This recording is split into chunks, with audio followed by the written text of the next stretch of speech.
The Book of Tea by Kakuzo Okakura.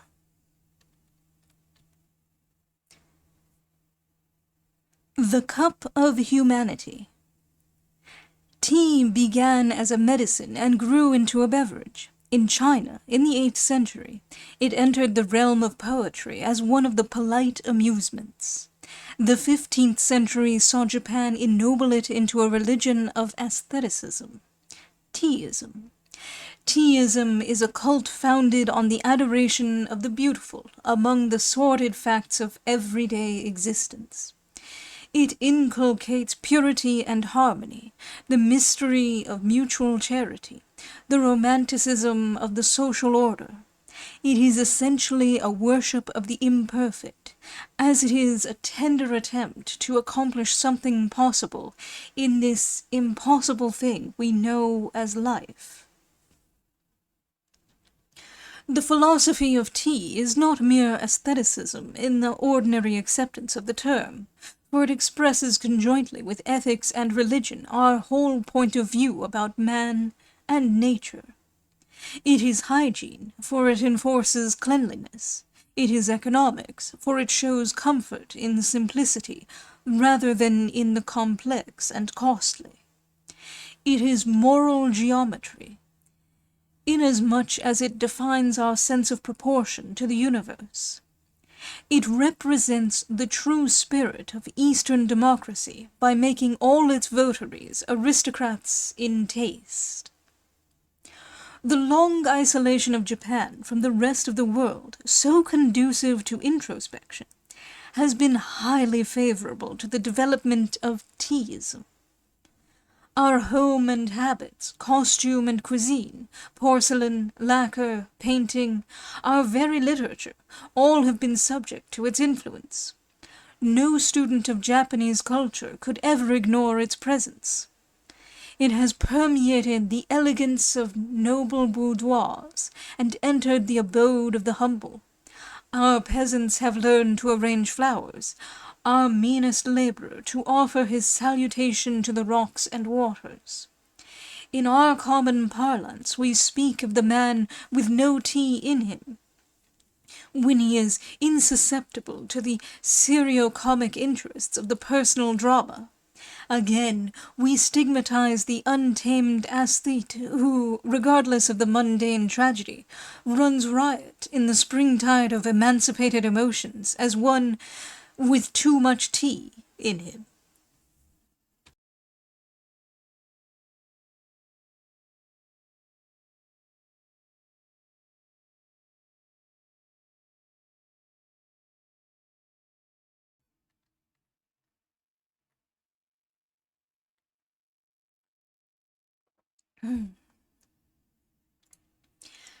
The outsider may indeed wonder at this seeming much ado about nothing. What a tempest in a teacup, he will say. But when we consider how small, after all, the cup of human enjoyment is, how soon overflowed with tears, how easily drained to the dregs in our quenchless thirst for infinity, we shall not blame ourselves for making so much of the teacup. Mankind has done worse. In the worship of Bacchus, we have sacrificed too freely, and we have even transfigured the gory image of Mars. Why not consecrate ourselves to the Queen of the Camellias, and revel in the warm stream of sympathy that flows from her altar? In the liquid amber within the ivory porcelain, the initiated may touch the sweet reticence of Confucius, the piquancy of Lao Tzu, and the ethereal aroma of Sakyamuni himself. Those who cannot feel the littleness of great things in themselves are apt to overlook the greatness of little things in others. The average Westerner, in his sleek complacency, will see in the tea ceremony but another instance of the 1,001 oddities which constitute the quaintness and childishness of the East to him. He was wont to regard Japan as barbarous while she indulged in the gentle arts of peace. He calls her civilized, since she began to commit wholesale slaughter on Manchurian battlefields. Much comment has been given lately to the code of the samurai, the art of death which makes our soldiers exult in self-sacrifice. But scarcely any attention has been drawn to teaism, which represents so much of our art of life. Fain would we remain barbarians, if our claim to civilization were to be based on the gruesome glory of war. Fain would we await the time when due respect shall be paid to our art and ideals.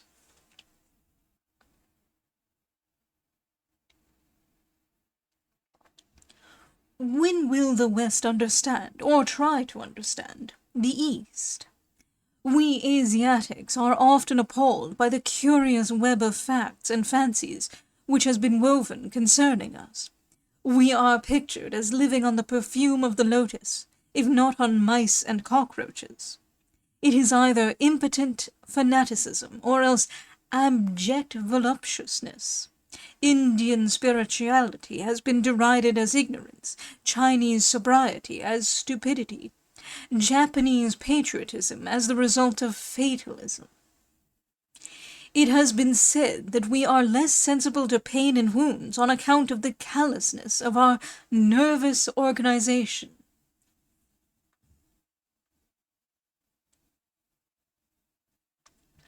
Why not amuse yourselves at our expense? Asia returns the compliment. There would be further food for merriment if you were to know all that we have imagined and written about you.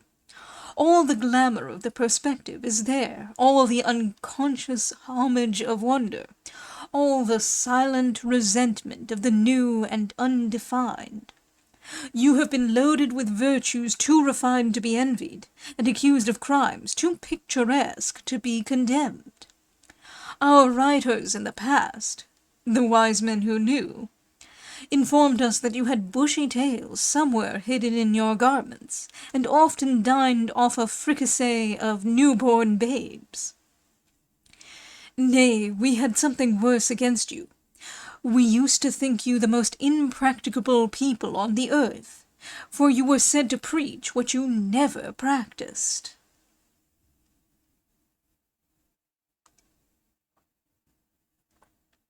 Such misconceptions are fast vanishing amongst us.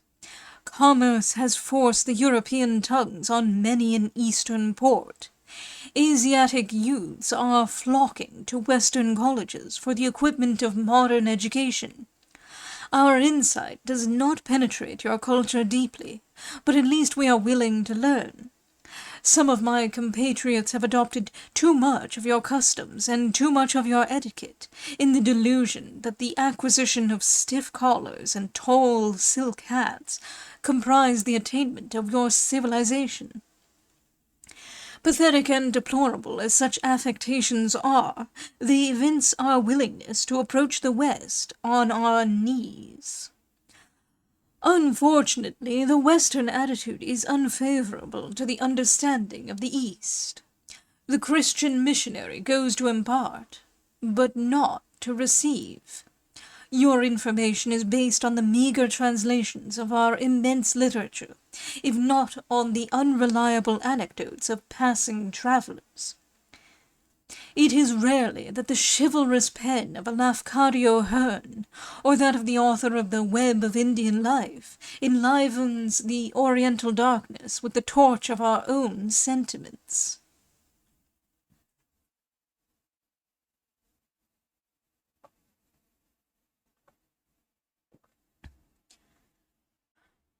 Perhaps I betray my own ignorance of the tea cult by being so outspoken. Its very spirit of politeness exacts that you say what you are expected to say, and no more. But I am not to be a polite teaist. So much harm has been done already by the mutual misunderstanding of the New World and the Old, that one need not apologize for contributing his tithe to the furtherance of a better understanding. The beginning of the 20th century would have been spared the spectacle of sanguinary warfare if Russia had condescended to know Japan better.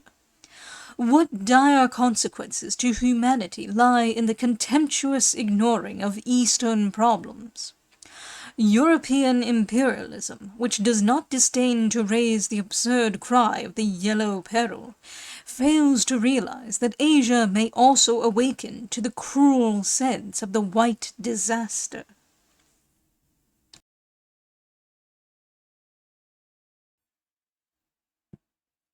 You may laugh at us. You may laugh at us for having too much tea, but may we not suspect that you of the West have no tea in your constitution? Let us stop the continents from hurling epigrams at each other, and be sadder if not wiser by the mutual gain of half a hemisphere. We have developed along different lines, but there is no reason why one should not supplement the other. You have gained expansion at the cost of restlessness. We have created a harmony which is weak against aggression. Will you believe it? The East is better off in some respects than the West. Strangely enough, humanity has so far met in the teacup. It is the only Asiatic ceremonial which commands universal esteem. The white man has scoffed at our religion and our morals, but has accepted the brown beverage without hesitation. The afternoon tea is now an important function in Western society. In the delicate clatter of trays and saucers, in the soft rustle of feminine hospitality, in the common catechism about cream and sugar, we know that the worship of tea is established beyond question. The philosophic resignation of the guest to the fate awaiting him in the dubious decoction proclaims that in this single instance the Oriental spirit reigns supreme. Wrecked in the broad strokes, we'll go with. The earliest record of tea in European writing is said to be found in the statement of an Arabian traveller that after the year 879, the main sources of revenue in Canton were the duties on salt and tea. Marco Polo records the deposition of a Chinese minister of finance in 1285 for his arbitrary augmentation of the tea taxes. It was at the period of the great discoveries that the European people began to know more about the extreme Orient. At the end of the 16th century, the Hollanders brought the news that a pleasant drink was made in the East from the leaves of a bush. The travellers Giovanni Battista Ramusio, 1559, El Almeida, 1576, Maffeno, 1588, Tarrera, 1610, also mentioned tea. In the last named year, ships of the Dutch East India Company brought the first tea into Europe. It was known in France in 1636 and reached Russia in 1638. England welcomed it in 1650 and spoke of it as that excellent and by all physicians approved China drink, called by the Chinians cha and by other nations te, alias tea. Like all good things of the world, the propaganda of tea met with opposition. Heretics like Henry Savile, 1678, denounced drinking it as a filthy custom. Jonas Hanway, Essay on Tea, 1756, said that men seem to lose their stature and comeliness, women their beauty, through the use of tea. Its cost at the start, about 15 or 16 shillings a pound, forbade popular consumption and made it regalia for high treatments and entertainments, presents being made thereof to princes and grandees. Yet, in spite of such drawbacks, tea-drinking spread with marvellous rapidity. The coffee-houses of London in the early half of the 18th century became, in fact, tea-houses, the resort of wits like Addison and Steele, who beguiled themselves over their dish of tea. The beverage soon became a necessity of life, a taxable matter. We are reminded in this connection what an important part it plays in modern history. Colonial America resigned herself to oppression until human endurance gave way before the heavy duties laid on tea. American independence dates from the throwing of tea chests into Boston Harbor.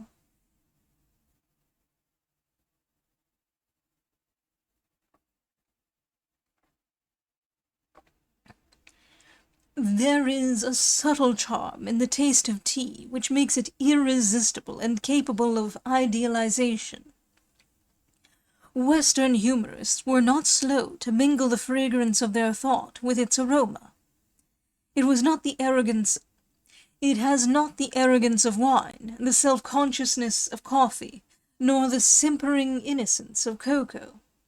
Already in 1711, says the Spectator, I would therefore in a particular manner recommend these my speculations to all well-regulated families that set apart an hour every morning for tea, bread, and butter, and would earnestly advise them for their good to order this paper to be punctually served up and to be looked upon as a part of the tea equipage. Samuel Johnson draws his own portrait as a hardened and shameless tea-drinker, who for 20 years diluted his meals with only the infusion of the fascinating plant, who with tea amused the evening, with tea solaced the midnight, and with tea welcomed the morning. Charles Lamb, a professed devotee, sounded the true note of teaism when he wrote that the greatest pleasure he knew was to do a good action by stealth, and to have it found out by accident. For teaism is the art of concealing beauty that you may discover it, of suggesting what you dare not reveal.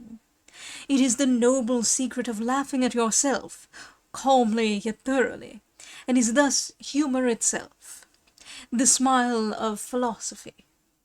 All genuine humorists may in this sense be called tea philosophers, Thackeray, for instance, and of course Shakespeare. The poets of the decadence. When was not the world in decadence? In their protests against materialism have, to a certain extent, also opened the way to teaism.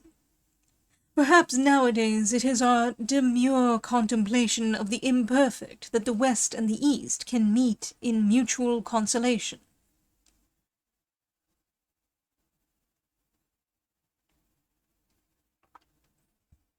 The Taoists relate that at the beginning of the no beginning, spirit and matter met in mortal combat. At last the Yellow Emperor, the Son of Heaven, triumphed over Shu Yung, the demon of darkness and earth. The Titan, in his death agony, struck his head against the solar vault and shivered the blue dome of jade into fragments. The stars lost their nests, the moon wandered aimlessly among the wild chasms of the night. In despair, the Yellow Emperor sought far and wide for the repairer of the heavens. He had not to search in vain. Out of the eastern sea rose a queen, the divine Nuka, horn-crowned and dragon-tailed, resplendent in her armor of fire. She welded the 5-colored rainbow in her magic cauldron and rebuilt the Chinese sky. But it is told that Nuka forgot to fill 2 tiny crevices in the blue firmament. Thus began the dualism of love, 2 souls rolling through space and never at rest until they join together to complete the universe. Everyone has to build anew his sky of hope and peace. The heaven of modern humanity is indeed shattered in the cyclopean struggle for wealth and power. The world is groping in the shadow of egotism and vulgarity. Knowledge is bought through a bad conscience, benevolence practiced for the sake of utility. The East and the West, like 2 dragons tossed in a sea of ferment, in vain strive to regain the jewel of life. We need a Nuka again to repair the grand devastation. We await the great avatar. Meanwhile, let us have a sip of tea. The afternoon glow is brightening the bamboos, the fountains are bubbling with delight. The soughing of the pines is heard in our kettle. Let us dream of evanescence and linger in the beautiful foolishness of things.